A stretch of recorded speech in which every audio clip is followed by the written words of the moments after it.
It was in time. What the fuck? It wasn't in time. You had an extra rest there.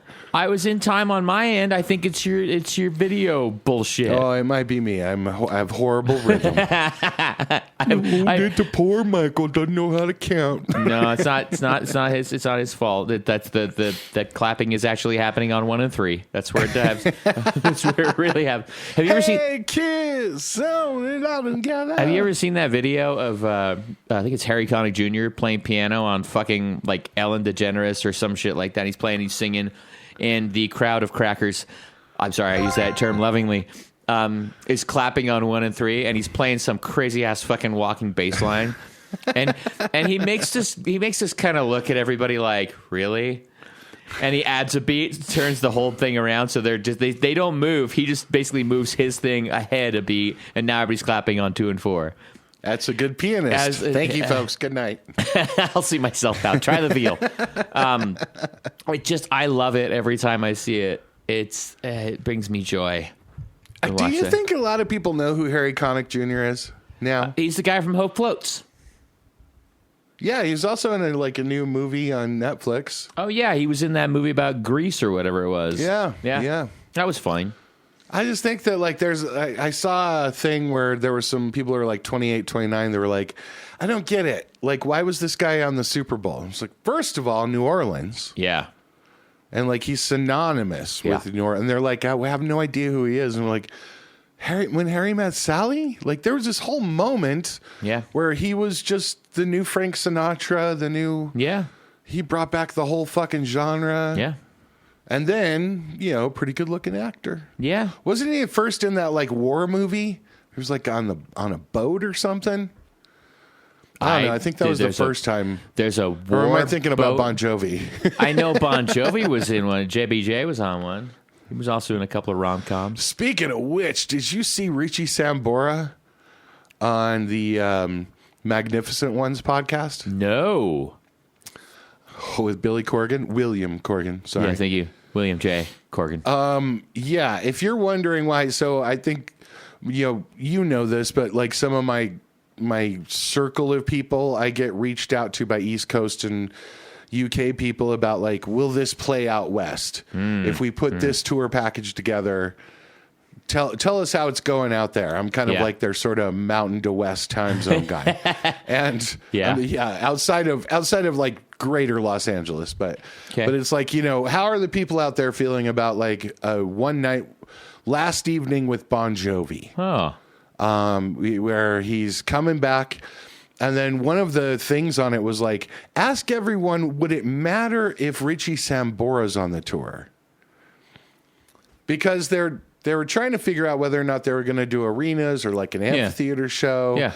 And this is all dependent upon whether John's voice is really back or not, which is still in flux. Yeah. Yeah. But they were trying to get some offers on the table to see whether or not an evening with Bon Jovi would work, or would it be Bon Jovi and do we have an opener? Do we do it like Def Leppard and that kind of thing where we have like 4 acts that are kind of the time?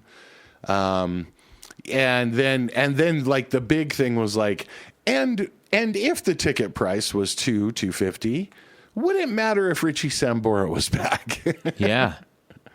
And so, because this is a huge argument in JBJ land. Yeah. Yeah. Is whether or not, John says, oh no, we're fine. We're friends. Remember the documentary? Everything's cool. Yeah. And Richie is like, yeah, everything's cool. I've been sober for a long time. And then I just keep seeing him show up and I'm like, yeah, I know sober people, man. And you ain't it.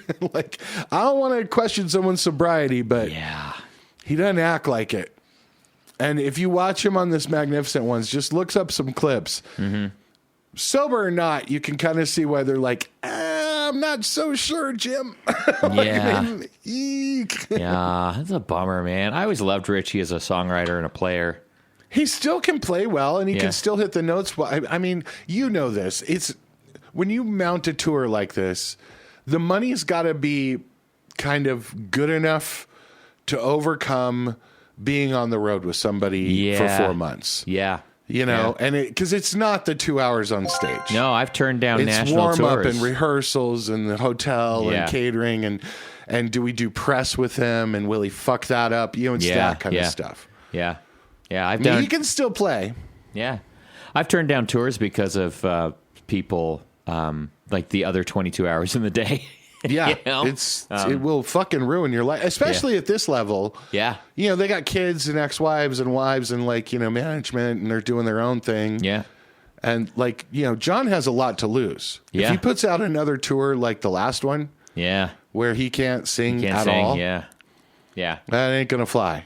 I mean, it works one time when you're like, oh, poor John, you know, but like if you do it again, it's been for $250, like ain't gonna work. So I don't know. If you can go watch that podcast, it's hard, but it's probably worth watching. Yeah. He has some cool stories. Of course he does. Did he ever write a book? Did he ever write a book about his time? I don't know. I'd be curious about that one. Yeah. I don't know. Now is the I time was reminded that he was married to Heather Locklear. Oh yeah. I was like, that's right. That's when he was rolling. Yeah. Yeah, but I don't know. Richie Sambora, good for him. How about this? Stranger in This Town, a casual guide to the music business. Well, no, that can't be right. Fucking Google with your AI bullshit. Fortunately, mine, does your new phone come with the AI? Because mine did not. Books by Richie Sambora, author of Born to Be My Baby. Yeah, Stranger in This Town, guitar cat tablature. I think this is more of from his record. Yeah, I think that's an official tab book, I would imagine. Yeah. What's funny is it says Richie Sambora has 37 books on Goodreads with 52 ratings. No, he doesn't. Richie Sambora hasn't written 32, but get the fuck out of here. Anyway, fuck you, Google and your AI. Oh, man. But it sure does paint a pretty picture, doesn't it? It really does. Hey everyone, welcome back to 2 Shots Music Pod. My name is Michael St. James. That right there is Stu Miller. Hey. Please subscribe on YouTube, give us 5 stars, and leave a horrible comment on Apple Podcast, and see if we can't get this show banned. Stu, we're at the magic number 85. 1985. 1985. Oh, we can't get the rights to that. No. Well, fuck. We just did. Bowling for soup. Sorry. Hey, remember to follow us at 2 Shots Music Pod. That's the number 2 Shots Music Pod, wherever you follow people, except for in back alleys and stores. Yeah. Don't follow anyone into the restroom either. Please don't follow anyone into the restroom. Just stop. Yeah, just stop right following. There and go, hey, it's do your business, knock on the door twice and go, you good? And then come in. Good. Wash your hands? Sink's broken? I better hear a shh. Yeah. At least rinse off in the urinal, would you? That's the air. Yeah. But what if you're wearing jeans? Don't you just dry your hands on your jeans? You know, they say that Dyson air thing that you put your hands in is actually worse for you than not drying your hands. Oh, Jesus Christ. Yeah, I know. But it's so energy. Then you think about every airport you've been in. It's so fucking loud, too. Yeah. Yeah. It is pretty bold, though. For how many years, like... There's a restaurant in Denver that's called Charlie's. Well, Charlie Brown's. Yes.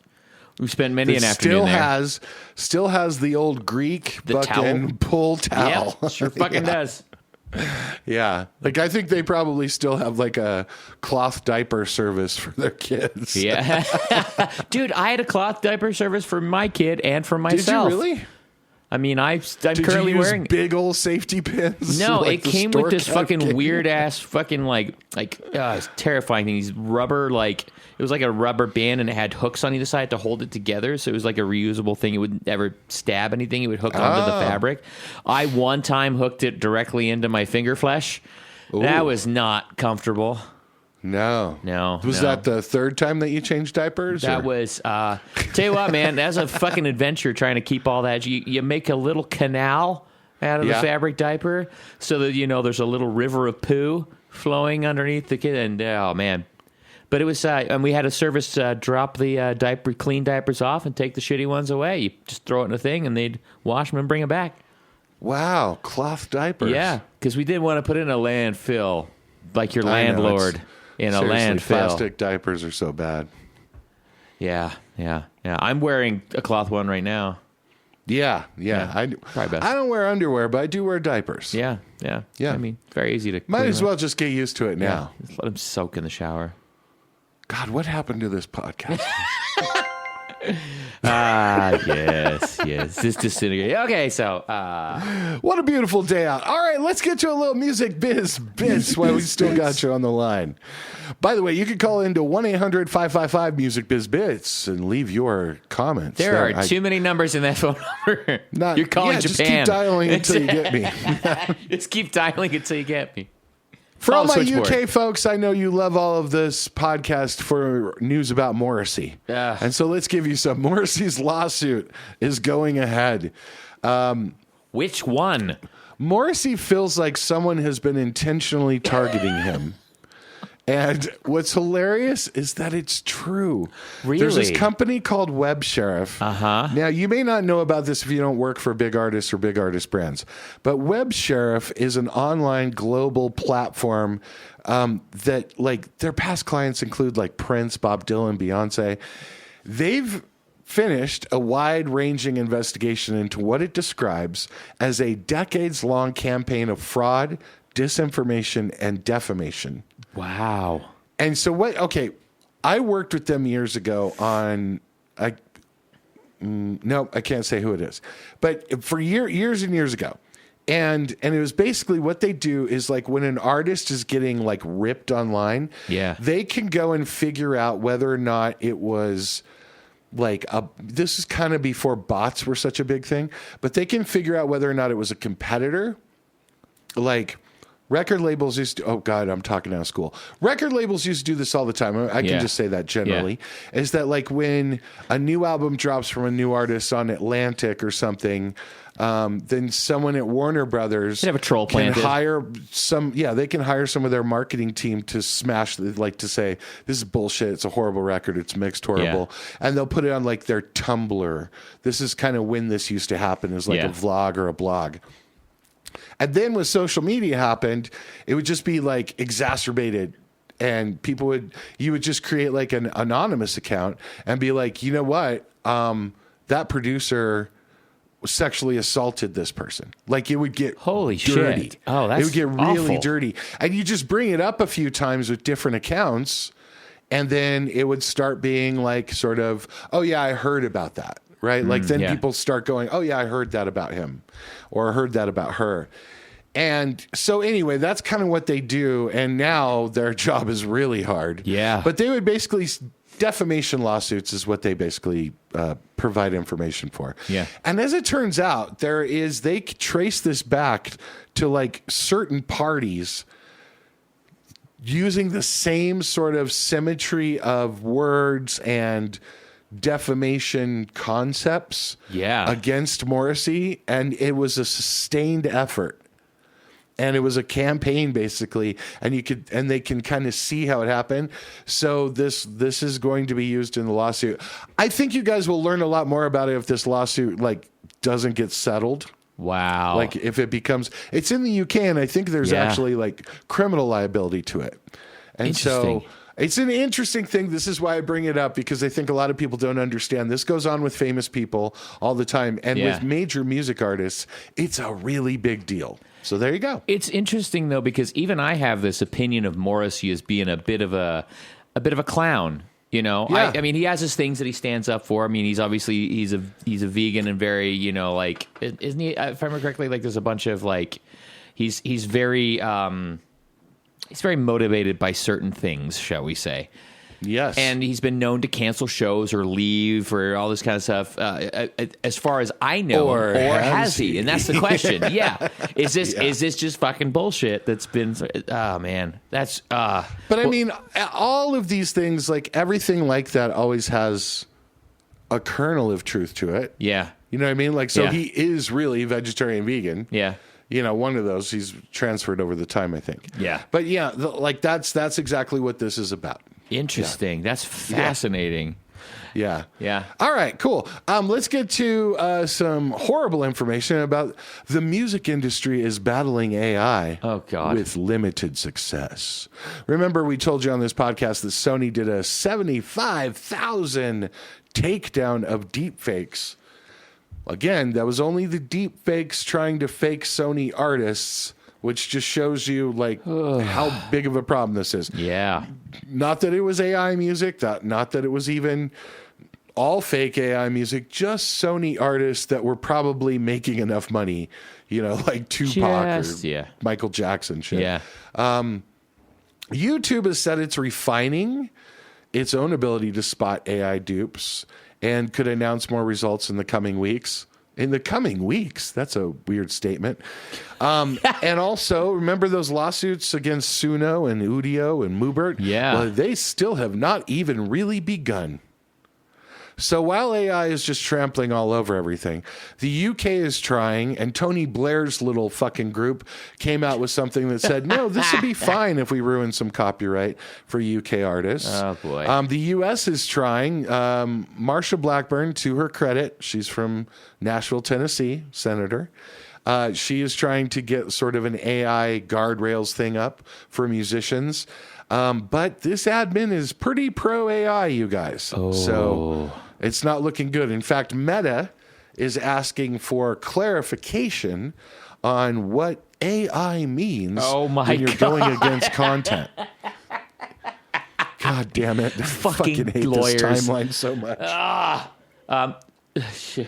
Because what you guys maybe don't understand is that the large companies, Instagram, which is part of Meta, all of these companies, this is why there's a Grok AI on Twitter if you're still over there, or X, whatever. They want to be able to create their own slop and make the money on it, kind of like Spotify created their own background music by first hiring artists as slaves and then doing it on AI and then putting it on their own playlists. And boom, Bob's your uncle. They have 85 million hits on music that no one created, but as it turned out, Spotify created it, so they get the money right back. So this is the end result. This is what Meta wants to do, is create entertainment content for you to stay on their platform without paying all these pesky fucking people, you guys. Jesus. So there you go. There's the happy news with AI. But go ahead, keep sharing your AI bullshit slop on Facebook and Meta and on Instagram, thinking it's not doing anything, because every time you do, I'm telling you, Mark Zuckerberg and Elon Musk and all these people go, look how popular it is. Yeah. Look at how much everyone loves it. No, they don't. They don't love it. No, they don't. There is like the Ghibli thing. I got sent an AI Spotify artist the other day, and I'll just the song that caught my attention was the title "Coked Up Friend Adventure." I don't know if you know what this is, and I kind of want to send it to you. I don't want to mention the artist name on the podcast because I don't want to be, but if that was a real song, I would totally be down for that artist. But the first line of the chorus is, and this is obviously written by a computer, I love doing cocaine with my friends. It's a coked up friend adventure. I love doing cocaine with my friends. The power of friendship will last forever. You are fucking welcome, forever. America. Wow. That's what you guys are going to get. It's fucking terrible. And apparently this is what the AIs believe the ladies want in their nighttime adventures is more cocaine. God, it's over. I don't know. Maybe just be a scuba diver or something. I don't know. I'm going to go back to being an architect again. I mean, the good thing is when all of this falls down, I'm just going to say this, okay? When all of this finally crashes upon itself, and it will. Yeah. I've been right about it every time, from blockchain to fucking in music NFTs. I've been right about it. This will fall down. This is just tech bros pushing shit, trying to get you to believe in it. When it does fall down, and there's so much AI everywhere, and every chat bot is an AI, and everything, a bunch of the songs are AI, people are going to matter even more. In fact, what's going to happen is someone's going to be like, I'll pay extra to talk to a person. I want your fucking face. I'm not going to chat to a bot anymore. They will pay extra because they don't trust information from the AIs anymore. And that's what will eventually happen. And so it's good for humanity eventually. It's just going to crash economies. I know. But what else is going to crash economies, Michael? Oh, happy day. Oh, boy. All right. All right, I got it. I'll listen to it later. Yeah, okay, good. Good. All right, that does it for Music Biz Bits. Let's turn you on. Already there, baby. Already there. Oh, yeah. Hey, Stu and I listened to 2 songs this week. Only 2 songs? Oh, No. well, I mean... I'm on about 280 so far. I was in the studio listening to the same song 45,000 times in a row. That counts. That and counts. if you count stems, if you count like tracks, like, you're up there. The one thing that sucks about being a producer sometimes Solo is out a track? you go to bed and you fucking just get the song. It's just fucking playing. Non-fucking stop. It's the worst. My dog is whistling it. Jesus, fuck. We listened to a new song and an older song. We want to turn you on to them because we know you like good music just like we do. Yes. I'm going to start us off with the new song this week. This is a new song from an artist named Michi. M-I-C-H-I. M-I-C-H-I. I was wondering where that was going, but Please there we don't go. sue me, Disney. Michi. A song is called Walking Away. And this is a new one. She's out of L.A. I love this. It's smooth as hell. Look, this isn't going to set the world on fire. It's not going to light up the club.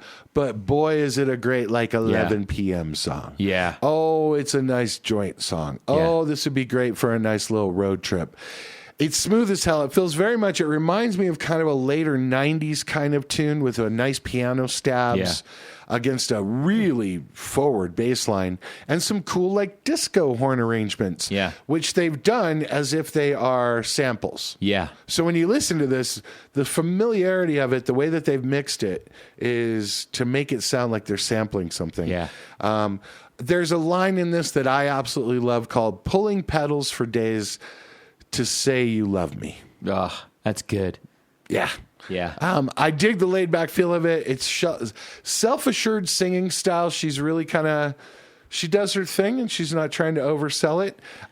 Stone's Throw is the one who put this out of LA. Stone's Throw is the label. Yeah. They're doing some really good shit over there. They have their own YouTube channel, which we will also be linking in here. So what did you think of this? Again, like, I think the vocal performance on this one is like the track is smooth as fuck. Could have fallen out like 90s, like early neo soul kind of shit. Yeah, you know, like you got your it's a simple production as far as like the band drums, bass. You got your analog keys, and the disco strings and horns. There's a Juno in there. Yeah, there.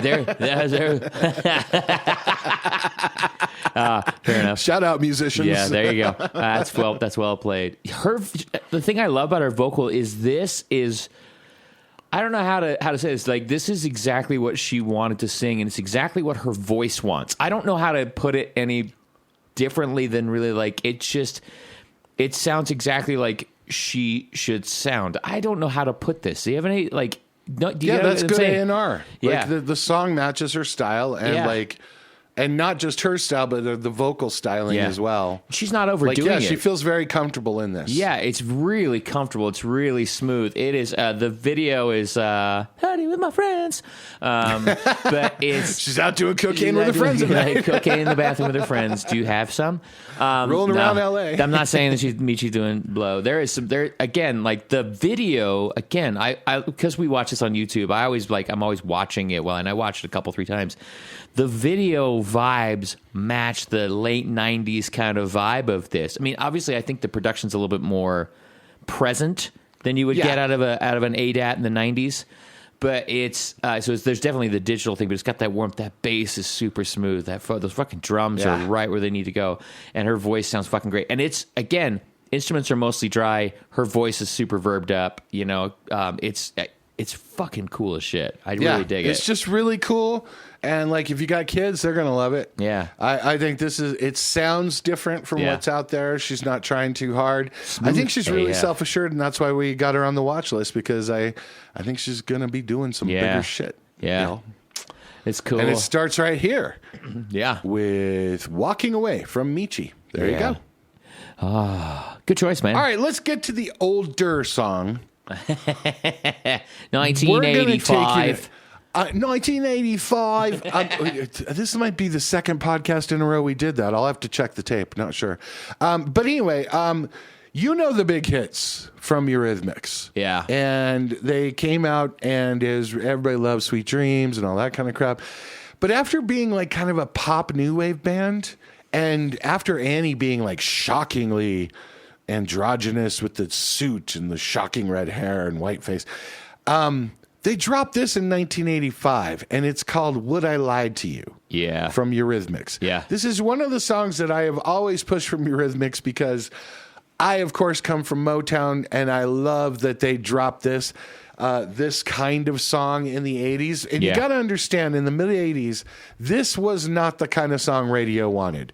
Was a full... three gals singing backup with a whole horn section and like this like sort of British backbeat on it. This was not what everyone was looking for in 85. Especially coming from sort of a synth band. Eurythmics were only together for 10 years, 1980 to 1990. And they had 8 studio albums in that time, tons of touring, big shows and stuff like that. And then they quietly broke up. Yeah. Just so everybody knows, like, there wasn't some massive, like, hullabaloo that happened between Dave Stewart and Annie Lennox. And then Annie released Diva, a massive solo record in the 90s. Great fucking record. Dave went on to do solo records and ended up doing, like, more soundtracks and then producing later on. And full disclosure, I know Dave. We've had talks a little bit about stuff. He just did Daryl Hall's last album, which is nice and warm. Not a fan of some of the songs, but a fan of the production. Yeah.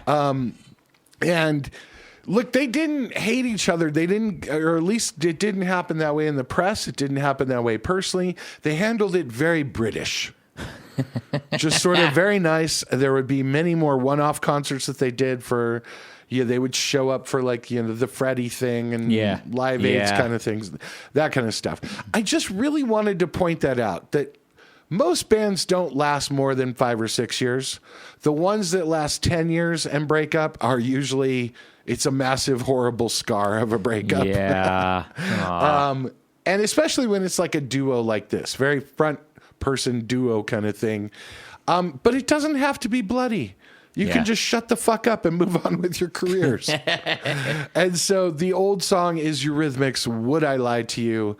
Fun song. Go listen to it and remember what it's like to listen to this in its context in 1985. It's weird to hear this. Yeah. It's her voice, though, is so fucking good. Yeah. Like, it's just so hot in this video, by the way.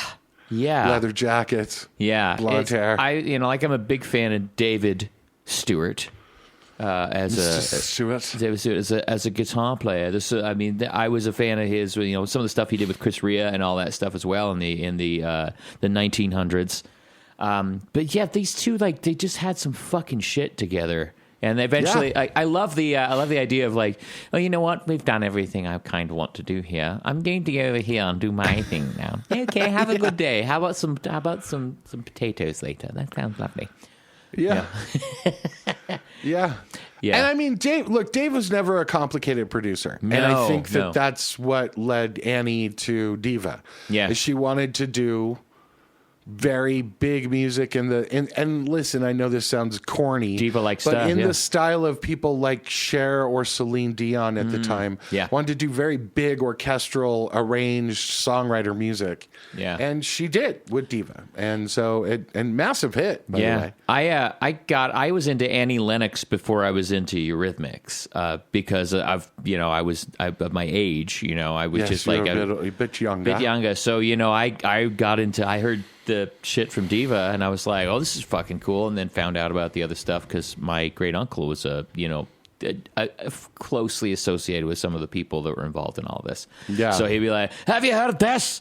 You know, no, I have not. Thank you. It's fucking great. Anyway, there you go. Well, and they lit up the club scene, in like Manchester and shit like that in the late 70s, and they were doing soul music. And then what kind of broke them in was like, oh, okay, let's be on the cutting edge and pull out the synths. Yeah. And that's, and that hit perfectly in the very early 80s.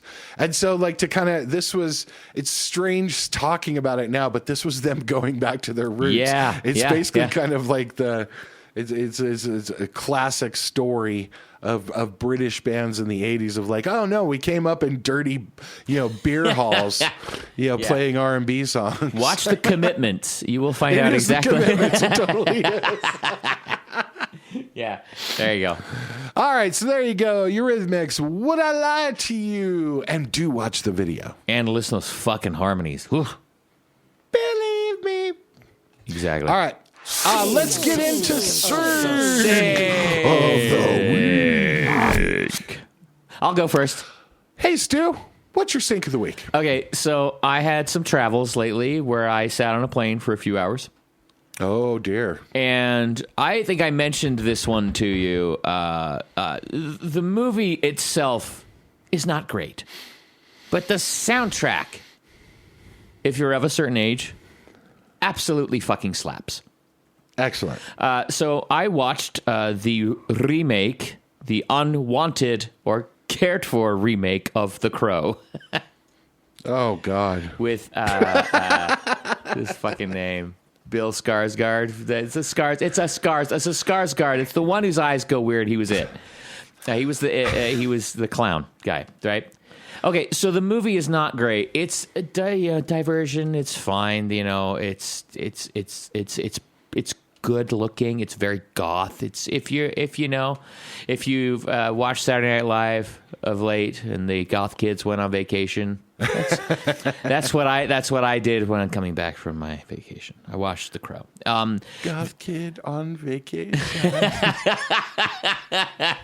Anyway, it's not a great movie, but the soundtrack is so fucking cool because it's like they have like what you would expect. It's pretty dark. It's pretty gothy. There's fucking Joy Division and Gary Newman on this. Wow. And it's like that kind of shit. And it fits the the oeuvre of the whole thing. But the one that stood out to me, which I was not fucking expecting, and it took me back to when I first got this record. It's from the couple of songs are from the 70s. Your Gary Newman, Me, and your Disorder, Joy Division, both 79. Right when you're getting into kind of that new wave kind of thing going on, baby. Yeah. The song that fucking blew my pants off, it's a fine scene, but it was the song that got me, is Boadicea by Enya. Oh. For $9.99, you can get this set of 12 CDs. Now that's what I call music. You're welcome, everybody. 37. Now here's the thing: is now that's what I call Latin Invasion 22. It was just I'm like, this fits, but it doesn't fit. Yeah. But I went, of course, I had to pause the film because I have that, downloaded to that record. I listened to Enya and, that kind of, new age kind of stuff when I need to relax and stuff like that. Enya's fucking brilliant. I love her to pieces and think she's a fucking brilliant composer. It just didn't fit, but it did fit. And I don't quite know how to explain it other than it took me out of the movie in a pleasant way. Okay. Yeah. That's a bold choice. It's a very, considering, all the other things are in there pretty dark. It borderlined, some Frontline Assembly, kind of that industrial shit coming in the 90s. Some of it was a little bit like that. I love that the credits in the music department on IMDb also credit the Pro Tools engineers. So that made me happy. Wow. But Catherine Greaves is a supervisor on that. It's not a great movie, but if you like that kind of thing, it's a fun diversion. There's some fun deaths in it. Nice. Yeah. I gotta tell you, I didn't think that it was. Why are they making a remake? Exactly. The Crow. It doesn't need it. And yet, The Crow is from '94. Yeah. So yeah, 30-some years. I mean, I get it. 30 fucking years ago. And it's like, I feel pretty bad about that. But I will tell you, at that time, that Crow the original soundtrack was the banger. Yeah, it was. The Cure, Stone Temple Pilots, Rage Against the Machine, the Jesus and Mary chain, fucking My Life with Thrill Kill Cult, 9 Inch Nails were on that. Like, it just... unbelievably good soundtrack for the original Crow. Helmet, and Pantera, fucking it's great. Golgotha Tenement, that song. Oh my God. Was it Machines of Loving something? Machines of Loving Grace, yeah. Like there were some songs that I don't know if that needed to be on here, but the song was great. It didn't matter about the movie. I mean, I like Alex Proyas as a director. I like his aesthetic. I like that. I like Dark City. I didn't like Knowing as much, but I dig his shit mostly. But this one, it's again, the thing that made the original had some grit to it that you just cannot get in a CG environment. Well, I mean, the lead star didn't die in this one, did he? Yeah, that's fair. But I mean, it's nothing. I mean, it was so wrapped in everything. The Crow and Bruce Lee's death and Brandon Lee and it just was a whole fucking thing. Yeah. And that's before. It was still internet, but not really. It was like AOL internet. Yeah. You've got mail. Well, that's cool. All right. Yeah. So Enya from The Crow, 2024. 2024. Yeah, okay. Yeah. And you can watch it on your Skarsgård Crow. The Skarsgård Crow. Yeah. Yeah. And it's fun. I like it. Yeah. All right, I'm going to get to mine. I was watching a movie this week. What? And so this movie is called Holland. Oh. And it's on Prime Video. Yeah. Starring Nicole Kidman, Matthew McFadden, who you will know as Tom Wamsbags on Succession and Pride and Prejudice. Very nice. With his chest out. And also Gael Garcia Bernal. See? It's a weird, quirky movie about a town in Michigan called Holland where like everyone there is Dutch and it's kind of a trad wife fever dream. I don't know if you know about this, but there's a whole thing going on with people where trad wife stuff is becoming like cool again. Like chicks stay at home with an apron, kind of cosplaying a trad wife. Okay. Taking care of their husband. It's a weird thing. I don't get off of TikTok, but whatever. There's a whole thing with this trad wife thing. If you know about trad wife, email us or hit us up at 2ShotsMusicPod and tell me if you know what the hell I'm talking about. But anyway, it's a thriller and it's in the town of Holland, Michigan. Idyllic, perfect. Everybody is very white. Everybody is very nice. It's very clean. But Stu, everything is not as it seems. Oh. So things unravel as the Nicole Kidman's character of the wife starts seeing things that are a little bit off about her husband who loves train sets and his son Harry. Oh. And then things go fucking nuts. Excellent. It's not a great movie, but it's kind of fun to watch on a weekend. All right. And the song that I'm going to give you for the Sync of the Week is No More I Love Yous by Annie Lennox. Excellent. So, 1995, by the way. Excellent. No More I Love Yous. And it is setting a scene. This is like they set the time. This isn't the only thing you see. You see like a screen that has the Windows thing bouncing on the screen. People listening to headphones. The cars are all old. So it's setting the time as well. I didn't know this, but No More I Love Yous is actually a cover.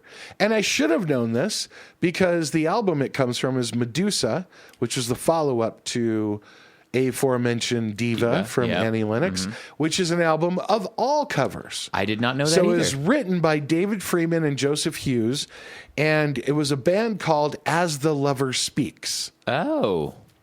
And this is why we get into this kind of stuff for you music nerds out there, because now you can go listen to As the Lover Speaks version of No More I Love You, I Love Yous, and you can hear their thing of oh, wow. And it is fucking weird. I can't believe she chose this to cover it because her version is so heartbreakingly good. Yeah. Listening to the original, I'd be like, this is a fucking trash song. It's not great. It really isn't. It's gonna be in one of the descriptions so you can listen to both versions of it. But her version is so lush. It's so heartbreaking. It's so great. And it really works well in the movie. It was a great job. And I also get to mention a music supervisor we haven't spoken of yet. Barclay K. Griggs. Oh. Barclay K. Griggs, a new music supervisor to the show. Wow. She was the one on Holland, and you can find it on Prime Video. And the song is "No More I Love Yous" by Annie Lennox. Excellent choice. Yeah, well done, deep, sir. Deep cut Betty shit there, huh? Whoa, deep cut Betty. Yeah, you got to listen to the original. It's not good. Wow. It's shamefully bad, too. The guy just cannot sing that well. Especially, and like maybe of the time. Apparently, it was released in like 87 or something. It was released in the 80s. And they were like sort of a minor band. And, 86. That's when it was released. And when you listen to it, you're like, yeah, no wonder this wasn't a hit. But like maybe Annie heard it or knew them in the 80s and was like, yeah, I'm going to do that song. But she makes a mountain out of a molehill here. Wow. All right, so that wraps up Sync of the Week, everybody. Let's get to Last Call. Last call. You got a little last call for me? I do. I'm going to go ahead and give a shout out to my Uber driver when I was out in Illinois, Aubrey. The gentleman, lovely human, single dad, taking care of his son. Just really, really, really loved that kid. And he was driving extra lift shifts so he could take his kid to go see WWE wrestling for his birthday. And they get some good seats. And I just wanted to give a shout out to anybody working hard to take care of the kids. You're fucking amazing. Thanks for listening to the pod in your Uber, dude. Yeah. Appreciate it. Yeah. All right, I'm going to shout out something that happened, I guess it was like a week ago now. Oh. But friend of the show, Susie Wargen. Yes. Won 2 Colorado Broadcast Awards, Association Awards. Nice. One for her sideline reporting on the Broncos and one for her podcast, if you're into the sports stuff.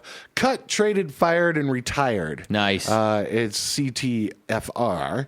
But we love Susie Wargen, known her since early 90s on KBPI, and we've all done a bunch of stuff with Susie. She's a real big supporter of local music and people that have done music all over town.